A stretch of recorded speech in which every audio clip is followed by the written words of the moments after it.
बिस्मिल्लाहिर्रहमानिर्रहीम। शुरू अल्लाह के पाक नाम से जो बड़ा मेहरबान नहायत रहम करने वाला है। इस्लामिक इन्फॉर्मेशन चैनल के हाज़रीन अस्सलामु अलैकुम। आज फिर मैं अपने चैनल पर हाज़िर हूँ एक नए किस्से के साथ। आज मैं आपको बताऊँगी कि जब हज़रत उमर फ़ारूक का दौरे खिलाफत था तो हज़रत उमर रज़ियल्लाहु ताला अन्हु कैसे थे, और एक औरत का किस्सा है इसमें। हज़रत उमर का दौरे खिलाफत था तो आप रज़ियल्लाहु ताला अन्हु अल्लाह से बहुत ज़्यादा डरते थे। आप अक्सर रात को अपना हुलिया बदल कर गश्त करने निकल जाते कि कहीं गली की किसी नुक्कड़ पर कोई भूखा न रह जाए, क्योंकि आप फरमाते थे कि अगर मेरे दौर में कोई जानवर भी भूखा सो गया तो मैं अल्लाह को उसका हिसाब नहीं दे पाऊँगा। एक दफ़ा ऐसे ही हज़रत उमर रज़ियल्लाहु ताला अन्हु अपने एक ग़ुलाम के साथ गश्त कर रहे थे कि अचानक एक घर से बच्चों के रोने की आवाज़ आ रही थी। आप रज़ियल्लाहु ताला अन्हु बहुत हैरान हुए कि रात के इस पहर क्यों कोई माँ अपने बच्चों को इस तरह डांट रही है।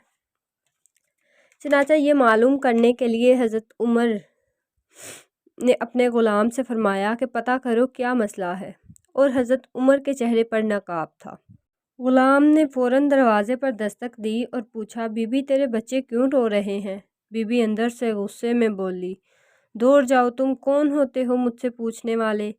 तुम्हें क्यों बताऊं मैं? गरीब हर को एक को नई दास्तां बताएं। कभी एक जमायत आ गई, मुझे बताओ मैं हल करूँगा।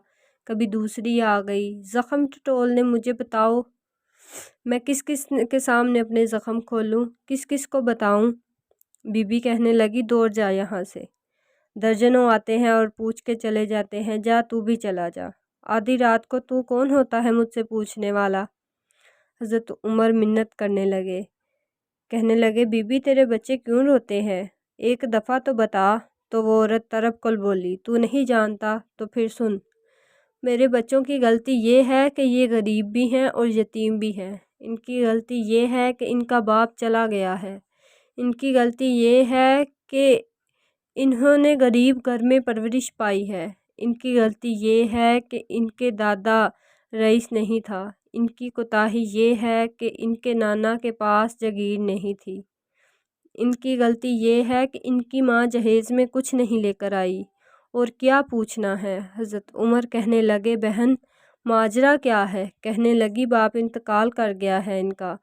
उमर जब से हुक्मरान बना है इस गांव में कभी उसने फेरा ही नहीं डाला, वो आया ही नहीं कभी इस गांव में। मेरी गरीबनी के बच्चे सारी सारी रात रोते रहते हैं।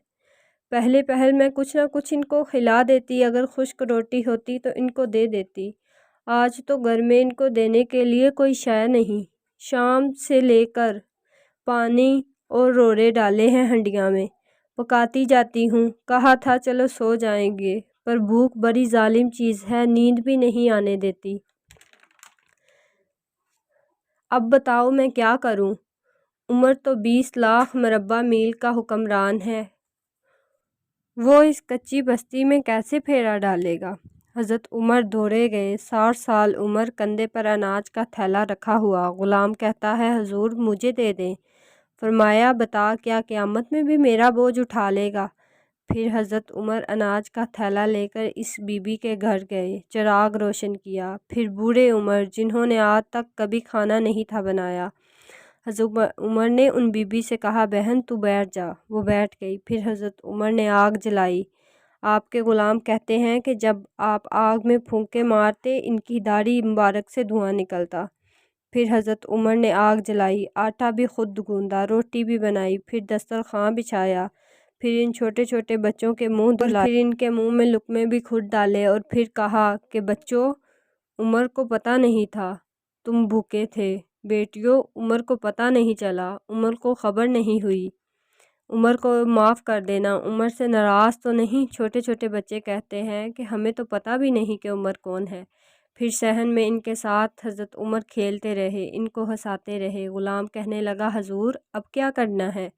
कहने लगे, जो मेरी वजह से रोए थे इनको हंसा रहा हूँ। फिर इस बीबी की तरफ मतवज्जा हुए, कहने लगे, अगर उमर को नहीं खबर हुई तो आप ही खबर कर देती। तो बीबी कहने लगी, ड्यूटी उमर की है खबर लेने की, میری نہیں کہ میں چل کر جا کر بتاؤں اسے۔ پھر حضرت عمر کہنے لگے چل اب عمر کو معاف کر دے۔ کہنے لگی اسے کیا معاف کرنا، میں تو دعا کرتی ہوں اللہ اسے ہٹا دے اور آپ کو بنا دے۔ فرمایا اگر میں بن جاؤں تو عمر کو معاف کر دو گی؟ کہنے لگی ہاں کر دوں گی۔ تو حضرت عمر نے چہرے سے نقاب اتارا، فرمایا بی بی میں ہی عمر ہوں، تم نے دیکھا نہیں تھا مجھے، جا تیری دعا مقبول ہو گئی۔ وہ بی بی کہنے لگی آپ کے سامنے اتنی جلی کٹی سنائی؟ فرمایا بس ایک وعدہ کر، یہاں بھی معاف کر دیا ہے اب وہاں بھی معاف کر دینا۔ ہمارے بہنوں اور بھائیوں، ہمارا دین صرف ہماری زبانوں تک رہ گیا ہے، ہماری زندگیوں میں سے ختم ہو گیا ہے۔ اگر ہم دل اور زبان کے مسلمان ہو جائیں تو ہم کامیاب ہو جائیں، ہمارے سارے مسئلے ختم ہو جائیں۔ چنانچہ اللہ تعالی ہمیں دل سے مسلمان بننے کی توفیق عطا فرمائے، آمین۔